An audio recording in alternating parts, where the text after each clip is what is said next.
Dito magaling. Nakamay, pabugnaw pa man na yun. Sinul pa. And then, repack.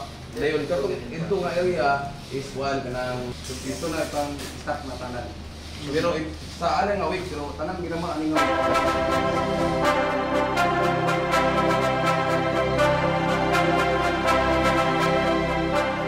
Moni mong gina-promote sa inyo nga pila to. Pila to ang Katong niyang 2.5. 2.5. Unsay sulod sa 2.5 kani? So kana Nagaani mo ani? 2.5 per variants. So natay sa coffee natay tulo ka. Kasama na yung ano ba? Card. Pag ano ni franchisee na ni nanas 300,000. 300,000. Kalaki naman pala. Alip, naay flyers, pregos flyers. Ang 2.5 Kasama na eh, 300,000. Oh, bali distributors package, sellers package. So naputay 2.5 mo na starter package sa to, natay 20k, naputay 10k, so depende. So kani mo bayad pa sila ani. Kani oh. So para for more information details, pwede na punta maka-inquire sa atong Facebook page Nili Herbal Coffee Bean. Kung matawag sa atong official number. So welcome sa Nili Food Products production no, manufacturing plant. Para nata karon sa Jimenez, Misamis Occidental. So ang asset size karon sa Nili is nasa more than 20 million ano. Pero napatay incoming nga mga musuluray investors kasi dana nag-welcome kita. We need mga more than 20 to 30 million po para additional capital and para sa atong distribution. So puhon gina-welcome na to ang mag-invest dere.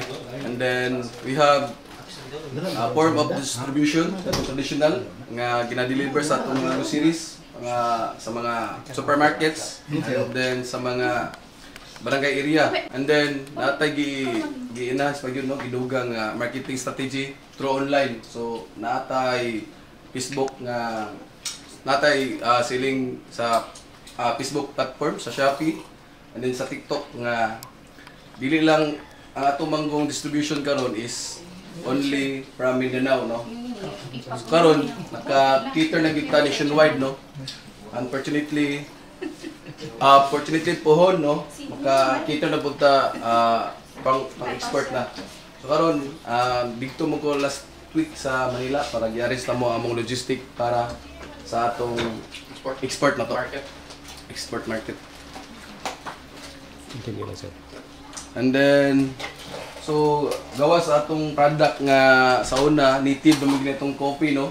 Atong coffee na to native, natural ra ang paggamit. So organic siya pero karon ginubit na to nga nanatay coffee in tea bag para isagasa na to undago makakapita og organic. And then sa Nilis karon as of year 2024 na atay 50 ka employees no, regular employees. And then usahay di man ko nato makita ang order di nato matagna no. So usahay nagid mi mga on calls 20 to 30 nga mga on calls para sa atong orders na to sa online. So among gi-prepare karon kay actually hassle mo gud ang on call no kay mag-training. So karon mo na among gi-plaster na mo production kay para inig-abot na mo no kay magdugang pa mo gitag market sa mo na mosulod ta sa Amazon, mosulod ta sa TikTok. So expected yun na ang sales pag nga moabot. Ang awards that you have, you mentioned about the awards that you nakuha din. Okay. So pakita gyud nato sa ano diri nga sana ang frame no. Mao ni ang katong sa sana dyaryo. Inquirer no. So naa po diri ang mga certificates hindi katong ganiya gipakita nato nga mga awards. So nahimutang Youth Micro Entrepreneurship of the Year sa year 2016 kita ang first nga ano na award. And then sponsored by Bangko Sentral of the Philippines, Citibank. Which worldwide ang Citibank. And then MCPI, Micro Council of the Philippines, Microfinance Council of the Philippines. And then we become awardee from DUST in the year 2019. And sa mga award visit up adapter. So natay collaborations from DOST. So di lang kay DOST pod naapod ang DTI nga una na ko nagkuan sa akong business mindset, no. Sila gyud ang nag-encourage, no. Sa ila po ko naka-discover nga nindot gyud kayo ang industry sa coffee and tablia kay ila gyud ang gikan alalayan. So naputay mga certificate din, no, from kahimunan. So sila pod ang nag-encourage, no, nga ma-attend. And then wala lang nag-encourage, no, sila ang nag-sponsor nato, no, sa logistics. And then karon musulod, and then graduate pud ta, no, sa MME under Go Negosyo program under DTI po na. And then since nga ready to export na kita, gidala na punta ni DTI sa IPEX. So this coming May 10 to 12, so naanta sa World Trade Center ang atong products, ang Nili Food Products, Nili Herbal Coffee, para i-showcase sa international market. And then last thing, no, so nindot kayo ang DTI, no, kay before ta i-showcase sa international market, ila putang iagi og mga trainings, mga benchmark. So last year, thank you kay DTI, gidalata nila sa Thailand sa Propac para makita nato ang kalain-laing nga packaging, no, innovation. So mao ni ang result, no? Mao ni ang result sa pag-adto sa Thailand, no. So last time ang atong pastillas is nasa toothpick, karon nag-innovate na, no. So naa na siya sa individual, so mura na siya mga Columbias nga mga candies, no. So maka-compete na ta, no, sa national level. Sir, you start number of employees up to now. Pila to permit pag-start? So nag-start may og isa lang yun.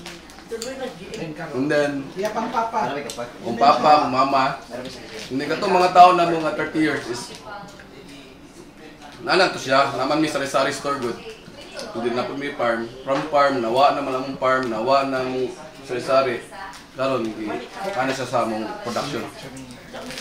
So katong ganiha, katong production manager, so gikan ko siya sa among sari-sari, katong sa roster, gikan ko siya sa farm. Nindot po kayong tandem, no, kay si Papa farmer and his mama entrepreneur.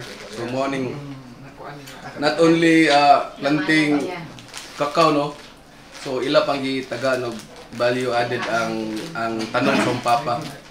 So mo nang karon, ang mama is senior naman. So karon ako nang kumbaga successor. Ako nang mas gidevelop pa nako. So at least sa una na naabot nga nakagama sila, naka-permeate sila ani nga product, coffee and tablia. And then karon ako lang ang nag-expand sa packaging sa market, no, nag-enhance packaging.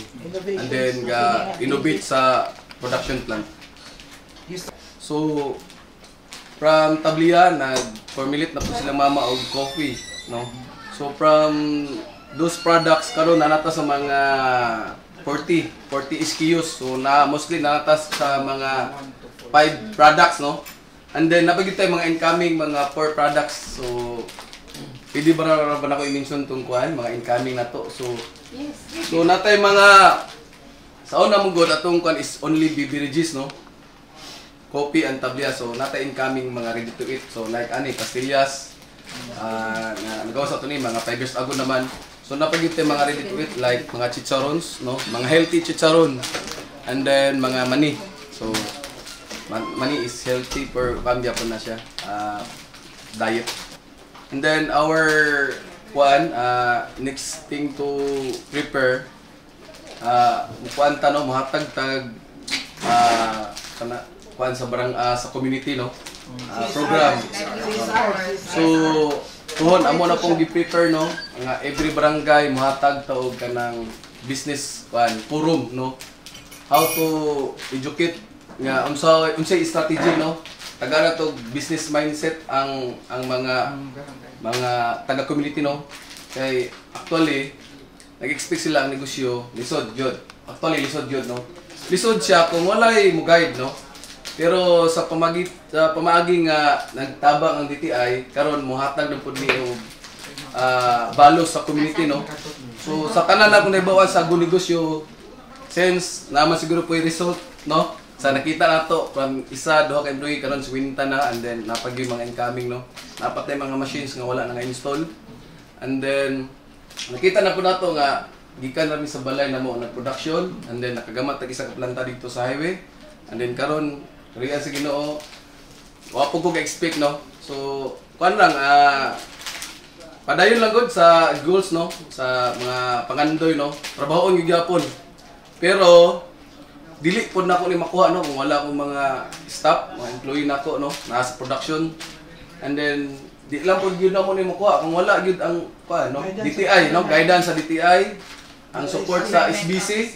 Sila ang among financial partner, ang co-op namo, and then DTI ang DST sa pag-upgrade sa among mga machines, no.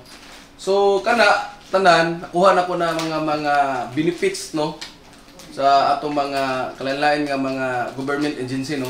So karon mo na akong ibalos sa community nga bisig unsa ka hektik ang schedule, panikamutan nako nga maka-train pug ko sa barangay o business seminars, no.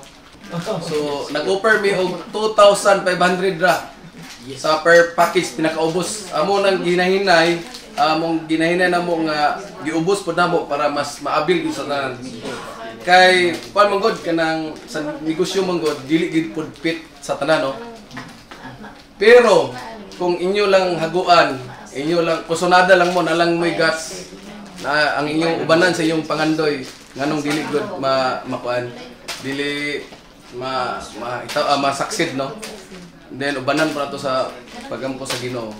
May adlaw natong tanan insofar as our observation sa validation nato pag-inspect sa area ni Nelly's Food Products, nindot kayo, and ako gyud I favorably endorse this as a candidate for nomination sa atong presidential award. So in fact kining Nelly's Food Products have been in the market for quite a time. Every time nga doon na tayo DTI affair, mga seminars, nagyo na yung ilang produkto dito sa gawas na nag-promote sila. It started, yes, I understand it started from coffee, cacao, then coffee, and in fact we have had a chance to talk to the father, si Ruben Pakatang, who happens to be my fraternity brother in the Beta Sigma. So nag-grow yun sila. Maayo gani nga nakasunod si Kevin, na ni-grow sila, and I'm very proud nga naka-award siya sa BSP. It's not easy to get an award from the Bangko Sentral ng Pilipinas. Nakuha siyang Youth Entrepreneur of the Year 2016. Then after that, na po di OST, no, set up na to nga award. And DTI has been working through nila from gikan ginurture gyud ni sila sa DTI. Nagikan pa kaniadto mga panahon na hangtod karon, and wala ni undang ang DTI pag-assist sa Nelly's Food Products, and we hope that Nelly's Food Products will again get an award this time. Hinaot pa unta ma-presidential awardee gyud ka. Thank you. We have seen this enterprise nga ni grow gyud siya, no. They started with 1 employee, a family enterprise, and then ni grow na sila up to 50 employees plus additional nga mga on-call nga employees. And from one product nga katong sa tablia, ni grow pud sila to different kinds of varieties sa mga products nga karon ilahang gi-produce. From traditional also nga selling, ni go sila for online selling. So pinaagi sa atong mga assistants nato sa mga programa sa DTI, like for example, he is one of those nga naka-attend gyud sa atong Kapatid Mentor Me program, no, the first Kapatid Mentor Me nga seminar diri sa program diri sa Misamis sa Occidental. And also he attended different kinds of trainings and joined katong sa ato ang mga benchmarking sa Manila o sa katong sa Thailand, sa Propac Thailand.